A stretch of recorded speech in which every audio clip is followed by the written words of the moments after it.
An old man is dying at the wall. He is 102 years old. He has been blind for years, and the boy holding his hand is not family. He comes up out of whatever he's been dreaming, and the first thing out of his mouth is a name. Egg. I dreamed that I was old. It's one of the most quoted lines in the series, and the usual explanation is right as far as it goes. He was slipping. He mistook the man beside him for his brother. But that isn't the question. The question is why, out of 100 years of names and titles and vows, that was the word waiting at the bottom. One thing about the show first, because it's the whole answer in miniature. In Season 1, Aemon tells Jon Snow exactly who he is. His father. The brother who reigned after him. The Mad King who came later.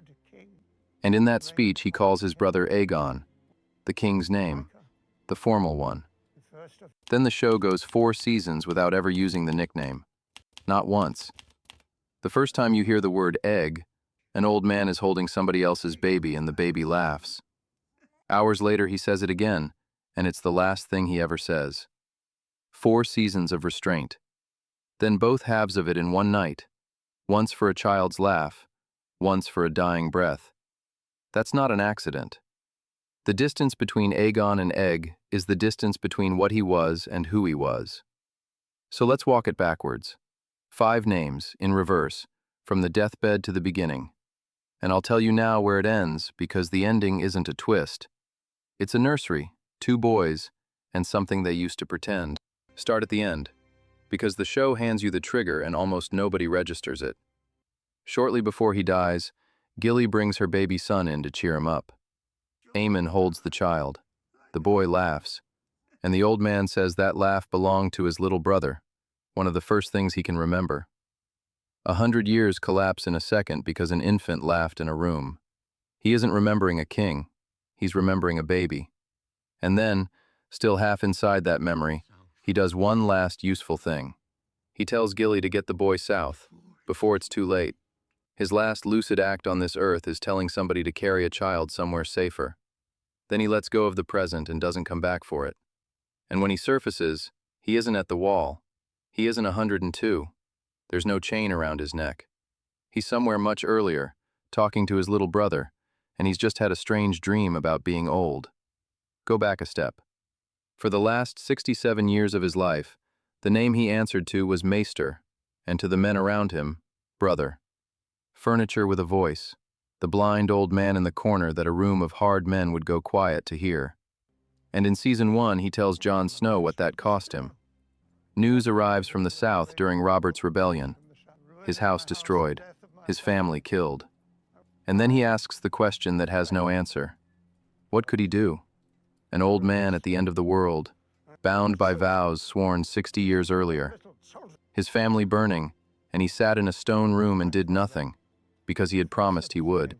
It's the same conversation where he tells Jon that the Night's Watch take no wives and father no children, so they will not love. That love is the death of duty. Hold on to that sentence.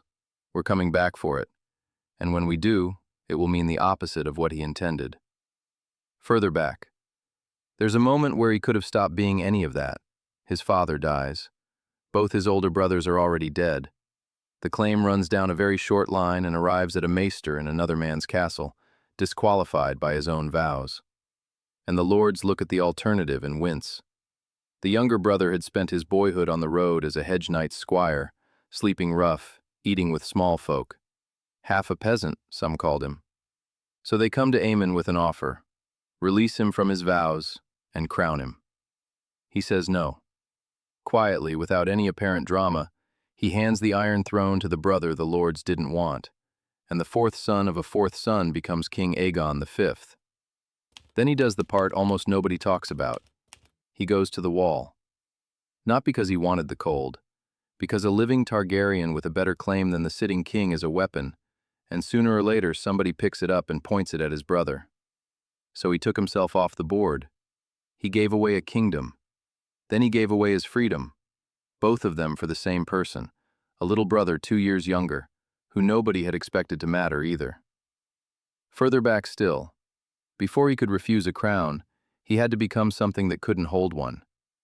He was a full maester at 19, which is fast. And a maester surrenders more than people realize. Your lands, your titles, your house name. You father no children. He was a prince of the ruling house of Westeros. By 19, he had volunteered to become a man with a chain around his neck and no family name at all. That chain is the second time in his life somebody took his name off him. It's only the first time he did it himself. Because he didn't choose the Citadel.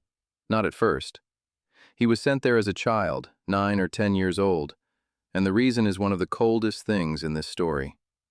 His grandfather was king. His grandfather had 4 grown sons, and 3 of those sons had sons of their own. Too many people with a claim. And a surplus of Targaryens is how you get a war. So a small boy was removed from the succession by being posted to a library on the far side of the country, because his existence was inconvenient. And he knew exactly why, because he was standing there when it was said. 70 years later he repeats it to Samwell Tarly word for word, the king telling his father, on the day they sent him away, that too many dragons are as dangerous as too few. He carried that line for the rest of his life. He was the surplus dragon. He was 9. So now we're all the way back. Before the chain, before the wall, before the crown he wouldn't take. 2 boys, the 3rd son and the 4th son. Neither expected to matter, and both of them knew it. Each had been given a dragon egg, the way that family had handed eggs to its children for generations, long after the last dragon died. The eggs were decoration. Nobody in that castle seriously believed anything was coming back. And the 2 of them used to pretend anyway. That one morning their eggs would be the ones to open and they would fly, the way the first Aegon and his sisters had. 2 overlooked children in a family that had run out of dragons, sitting with stones that were never going to hatch, telling each other a story about being extraordinary. And somewhere in those same years, the older boy did the smallest thing he would ever do. His brother had been named for a conqueror, Aegon, the heaviest name that family owned. He shortened it into something a child could carry. Egg. Nobody granted that name. Nobody swore it. It was a private word between 2 boys who had nothing. Everything that came after, the chain, the refused crown, the 67 years of cold, the family burning while he sat blind in a tower, all of it happened to the boy in that room. So come back to the deathbed with all of that in your hands, and look at the names he could have reached for. Prince, by birth. Maester, by a chain. Brother, by a vow. Aemon Targaryen, a claim, a danger, and a thing he had to refuse to keep somebody alive. Every one of them was put on him. Not one of them was his idea. Except one. Egg is the only name in 100 years that he made himself. He never answered to it. He gave it away. It served no house and carried no duty, which is exactly why it was the last thing left. Because when everything a man was assigned falls away, what's underneath is whatever he chose to love. He told Jon Snow that love is the death of duty, and he spent a century proving he believed it. He gave duty a crown, a family name, a country, and 67 years of ice. And at the very end, duty didn't say a word. Love got the last one. The next morning, Samwell Tarly gives the eulogy, and he does it properly. The man's name, the city he came from, his order, his vows, his service. A dozen commanders who came and went while he stayed. Everything Aemon spent 100 years earning. Every word of it is true, and not one word of it is the name he actually died saying. So here's what I'd like from you, and it isn't an argument this time. Most of what people remember from this show is big. Battles, weddings, dragons. But almost everyone I've talked to carries something small instead. One line, sometimes one word. Tell me yours.